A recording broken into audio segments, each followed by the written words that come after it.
Hi guys, it's Barry in DR. It's my sincere pleasure to be welcoming Chris Martenson. Chris hosts the very popular website Peak Prosperity. While Chris hails from a background in the science world, over the past few years it became apparent to him things are not adding up and are definitely not sustainable the way they currently are. The overall philosophy of the Peak Prosperity website is the quest for prospering in the events to come as opposed to the quest for more growth. Join me in welcoming Chris in what's sure to be an interesting and thought-provoking series of questions on how you and your family might prosper in a rapidly changing environment. Without any further delay, let's welcome Chris Martenson and the Peak Prosperity family of subscribers, prospering together for a better tomorrow. Chris. Hi, Barry. How are you? Good. How are you? Excellent. Very happy and excited to be doing this. One of maybe two websites I follow religiously. And for me, this is a real pleasure to be introducing this to several thousands of our listeners on a much more open-minded, less doom and gloom approach. Excellent. And I take it you're down in the DR? Yeah, I'm talking to you from outside, and if you happen to hear a couple of roosters or an odd scooter, don't worry on that. Our tech guys will filter that out. All right, sounds good. And how's everything your way right now? Well, we just got our first snow of the season, so I'm a little disappointed about that. Here's my office. Oh, all right, yeah. Yeah, so rub it in. That's good. Nah, the door's open if you ever want to take it, my friend. Yep. So I just had a great trip to Peru with Adam, and it was wonderful. And we're going to be in Mexico next week. So I've this year I have to learn Spanish. So I think it's a necessity even in America. Yeah.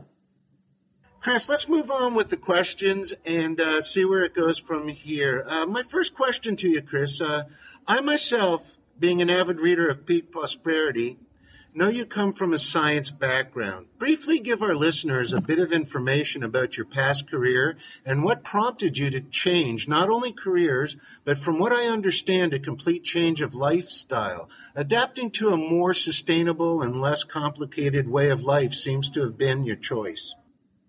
Well, it was, and I'll tell you, my background, I'm a scientist by training, and I think every job sort of infuses people with a way of looking at the world, and the kind of science I was doing was basic cell biological research, and I came out of a department of pathology, and so nothing is certain to me, and I like data, and I form hypotheses, so that's the world I came in. I was this research geek scientist for a while. Then I went into the world of business, got an MBA, and was doing corporate finance, mostly in the life sciences area. So I developed appreciation for numbers, things like that.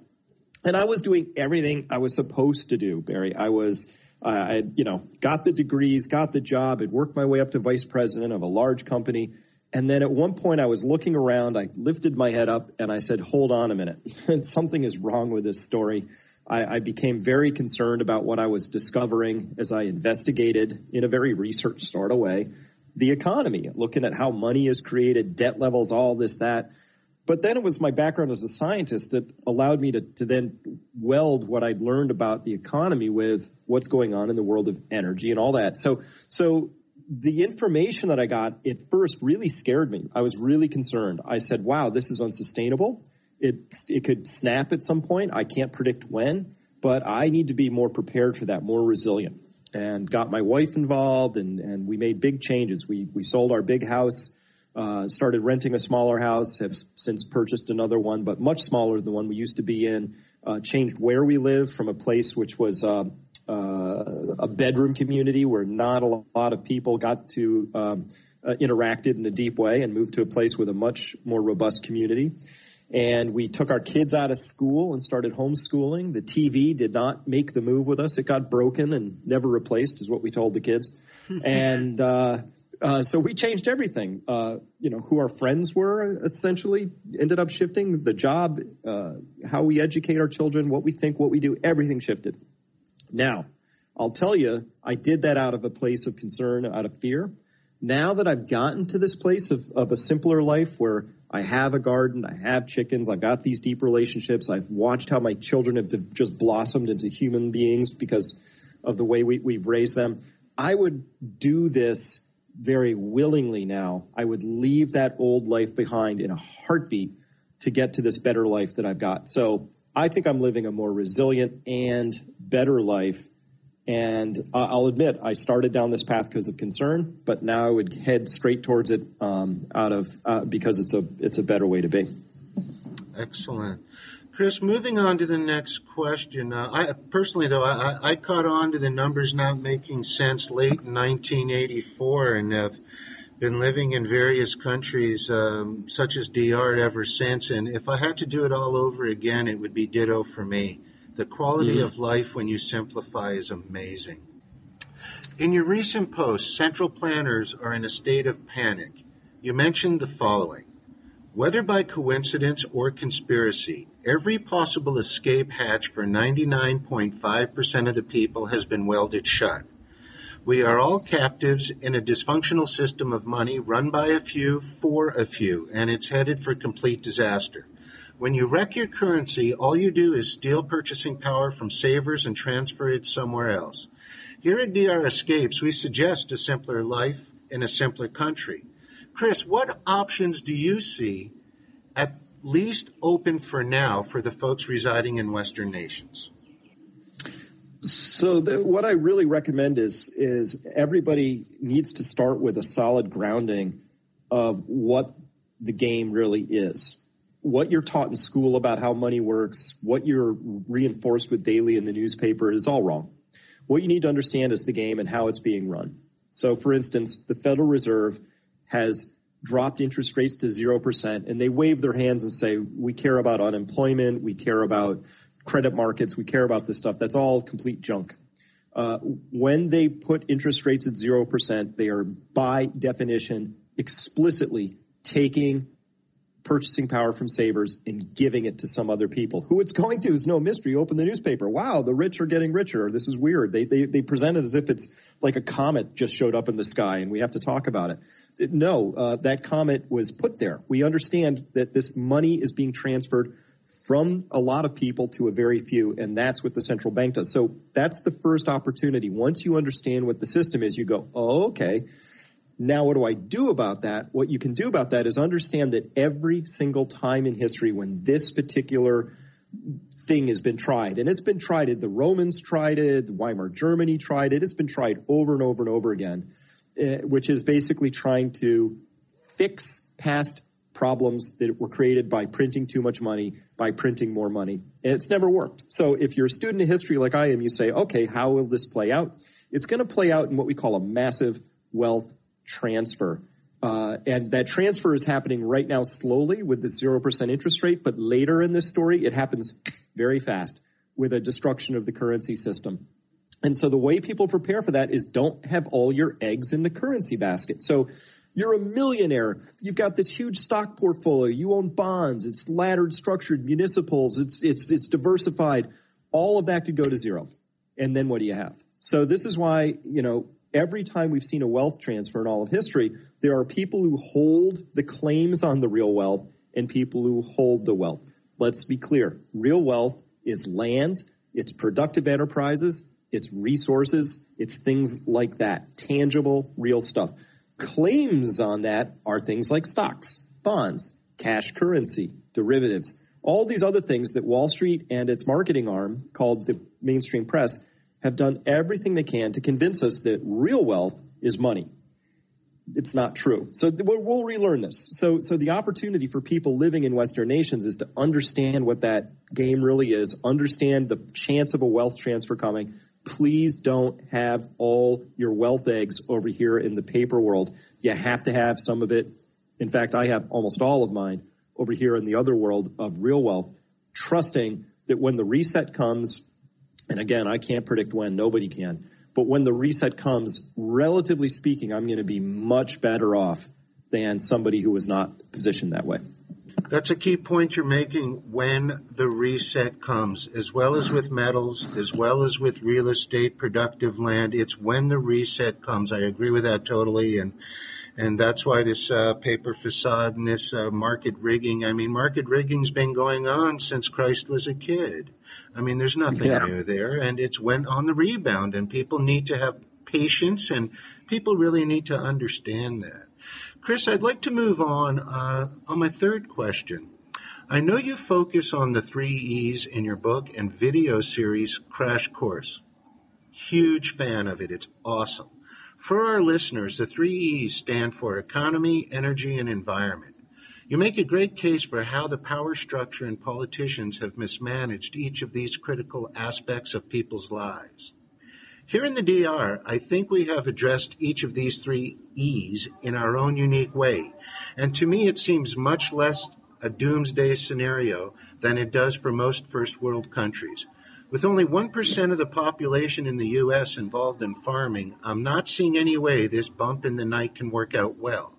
Here in the DR, we are surrounded by people that expect and demand less.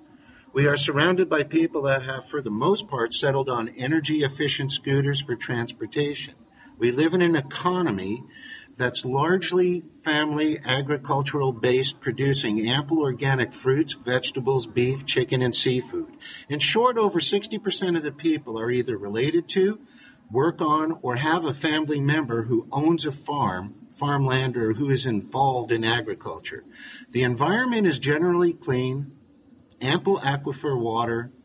After seeing revolution firsthand in Argentina in 2000, I now know that hunger is the match that ignites the inferno.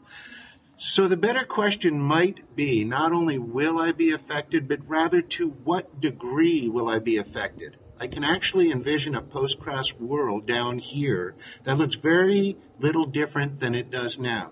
Chris, how does that compare to what your vision of a post-crash first world country might look like?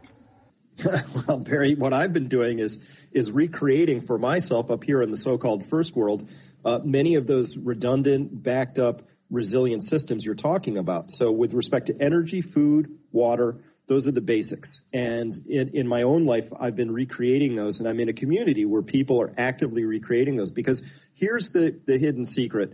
The systems that we're relying on in the first world are very complex, but they're not very robust. Meaning, if we had in 2012, the sun just missed sending us one of the most extraordinary coronal mass ejections that we'd ever, measured. And if it had hit us, everybody's pretty sure that what would have happened is the United States would have had a loss of electrical power for anywhere from 3 months to a year, depending on how bad it got. All I can tell you is that even after a week without power, there's no more gasoline anywhere to be found. There's no more food showing up in any of the stores at all. We can't even begin to supply the diesel fuel necessary to keep our nuclear power plants cooled during shutdown so that they don't boil over and melt down and all of that. It would have, in short, been a giant, complete disaster. So that's what I say. We've got this very robust system. It gives us Walmarts, and there's always food in the supermarket, but it depends on everything working. So whether we're talking about maybe a loss of electricity that could happen because of some solar event, or we're talking about maybe it's the next war that the United States ignites with Russia and, somehow hackers take the grid down, or whether we're talking about a financial calamity that causes a complete lockup of the financial system like we almost had in 2008. If we get any one of those events and the system freezes at all, that's when we discover that everything just goes completely to hell in a handbasket in the United States because we have no redundancy. Nobody knows how to grow their own food. Nobody has any stored up whatsoever. Communities don't have any stored up. So you can just look at all of that, and really what we're talking about at Peak Prosperity is what you just talked about in the Dominican, which is this: we are each responsible for how the world turns out, our own private worlds and the larger world, and we have to take that responsibility and do what we can with it. And for me, I can't ask the world to be more resilient if I'm not personally resilient. That would be completely nonsensical. It's like somebody showing up at a climate change march after having driven there for thousands of miles saying, you all need to do something about your carbon output, right? It's just, to me, your words and your actions have to match. And in this story, I think that the risk, the chance that the systems experience some sort of a failure, it might not, I can't say it's 100% certain, but to me, the possibility is high enough that the only prudent thing an adult can do is to manage those risks, prepare for them. But, guess what? If in the preparation for those you find yourself eating better food that's locally sourced, that ends up putting less carbon in the atmosphere, and it overall is a positive, joyous experience, and it makes your daily quality of life better, you might want to do it anyway. But if it also makes you more resilient, then you definitely should be doing it because of the reasons we just talked about.